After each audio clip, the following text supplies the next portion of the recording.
नहीं आलोच, please please please please please please, कोई बात रिकॉर्ड पे नहीं जा रही आपकी, प्लीज।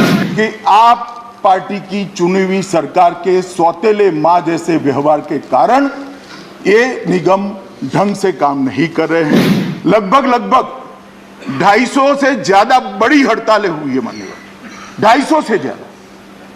इसके पहले के 10 साल ले लेते हैं तो 2 बड़ी हड़तालें। क्यों, क्या हो गया? 10 साल के 2 अंतराल में कहां 2 हड़तालें और कहां 250 हड़तालें? क्या हुआ है? प्लीज प्लीज मान्यवर, मगर 15 साल से राज्य सरकार हमारी नहीं थी, प्लीज ये 10 साल से ही प्रॉब्लम हुआ है। आप पार्टी की सरकार ने सौतेला व्यवहार करने के कारण ये हड़तालों की संख्या बढ़ी है। प्लीज प्लीज प्लीज, मैंने संजय, आपकी बात रिकॉर्ड पे नहीं जा रही।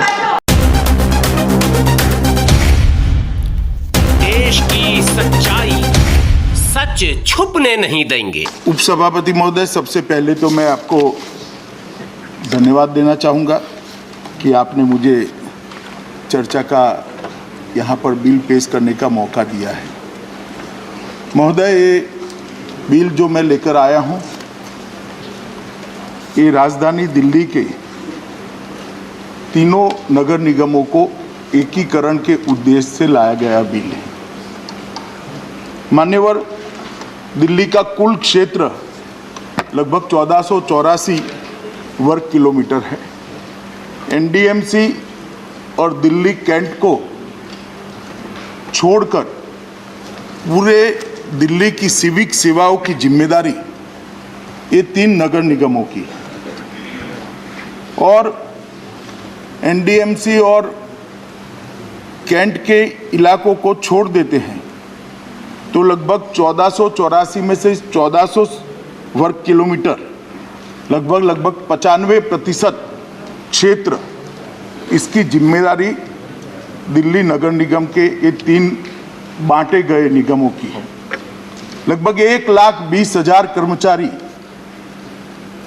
ये सिविक सेवाओं की जिम्मेदारियों का निर्वहन करते हैं। मैं ये इसलिए बताता हूं कि इसी से तीनों नगर निगमों का सुचारू रूप से काम करना कितना महत्वपूर्ण है वो स्पष्ट हो जाता है। राजधानी के अंदर ही राष्ट्रपति भवन, सर्वोच्च अदालत, प्रधानमंत्री कार्यालय, प्रधानमंत्री निवास, ढेर सारे देशों के राजदूतों के निवास, उनके कार्यालय, और जब भी राष्ट्राध्यक्ष किसी भी देश के आते हैं तो राजधानी की उनकी मुलाकात बहुत स्वाभाविक बनती है। उस स्थिति में राजधानी की सिविक सेवाओं का महत्व और बढ़ जाता है। वो सुचारू रूप से चालू रहे, वो नागरिकों के लिए, दिल्ली के नागरिकों के लिए और देश के लिए भी इतना ही महत्वपूर्ण है।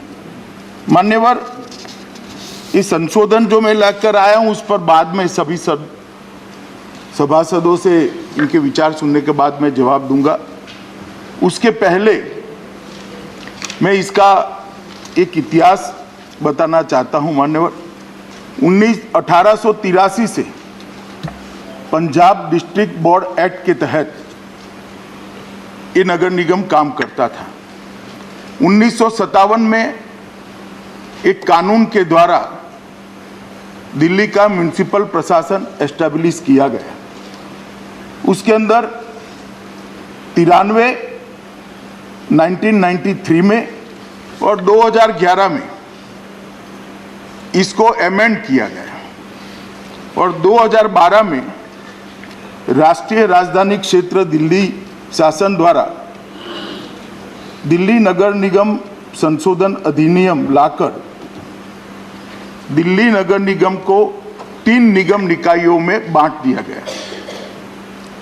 उत्तरी दिल्ली नगर निगम, दक्षिणी दिल्ली नगर निगम और पूर्वी दिल्ली नगर निगम। और बांटने के कारण को भी मैंने गृह मंत्रालय में बहुत खंगाला है मगर किसी भी फाइल पर कोई कारण उपलब्ध नहीं हुआ। एक प्रकार से आनंद फानन में बिल लाया गया, किस उद्देश्य से लाया गया वो तो जो लाए हैं वो ही बता सकते हैं, परंतु रिकॉर्ड पर इसके कोई उद्देश्य उपलब्ध नहीं है। मान्यवर 10 साल हो गए, जो अनुभव आया है ये अलग प्रकार का है। स्वाभाविक रूप से जब ये निगम बांटे गए होंगे, बंटवारा हुआ होगा, उद्देश्य अच्छा ही होगा, सेवाओं के सुधार का होगा, दिल्ली की सिविक सेवाएं और मजबूत हो वो होगा, परंतु परिणाम ऐसा नहीं आया। और परिणाम ऐसा ना आने के कारण क्या है, इसमें 4 मुख्य कारण नजर में आए हैं। एक तो तीनों नगर निगमों द्वारा जो नीतियां अपनाई जा रही है वो अलग अलग है। तो एक ही शहर में नीतियों की दृष्टि से एक वाक्यता नहीं है। और वो क्यों नहीं है? क्योंकि तीनों नगर निगमों को जब बांटा गया तब उसके वित्तीय संसाधन और दायित्व का ठीक से आकलन नहीं किया गया। मैं सभी रिकॉर्ड देखकर जिम्मेदारी के साथ इस सदन को बता सकता हूं कि 2 नगर निगम तो वित्तीय रूप से सस्टेन ही नहीं हो सकते। इस प्रकार से उसका बंटवारा किया गया। अब जब वित्तीय रूप से सस्टेन नहीं हो सकते हैं, वो अपना काम नहीं कर सकते हैं, तो उनको टैक्स को रिस्ट्रक्चर करना पड़ेगा, नीतियों में भी बदलाव लाना पड़ेगा, क्योंकि अपने आप को रोज चलाना है। तो एक ही शहर में अलग अलग प्रकार के नीति नियमों से तीनों निगम चलते हैं। कार्मिकों की सेवा की स्थितियों में भी असमानता है। इसके कारण बहुत गहरा असंतोष तीनों निगम के कार्मिकों के बीच में है। और मैं कहना चाहूंगा मान्यवर कि ये अच्छी स्थिति नहीं है। और चौथा कारण भी कहना चाहता हूं, दिल्ली सरकार का सौतेली मां जैसा व्यवहार ये तीनों नगर निगमों को काम करने से अच्छे से। संजय जी, आपको चेयर से अनुमति, आपकी बात रिकॉर्ड पे नहीं जाएगी। आप क्यों बोल रहे हैं? प्लीज, आपकी बात रिकॉर्ड पे नहीं जा रही है। आप बिना अनुमति के चेयर से ना बोलें, प्लीज। माननीय अध्यक्ष जी, स्वाभाविक है उनका विरोध, और मैं भी अपेक्षा करता हूं ऐसा ही होगा, करना भी चाहिए उनको। परंतु जब मैं बोलता हूं तो मैं इसके ठोस कारण दूंगा, और मेरा इनसे विनती है कि वो भी जवाब में बताएं कि सौतेली मां जैसा व्यवहार किया है या नहीं किया है।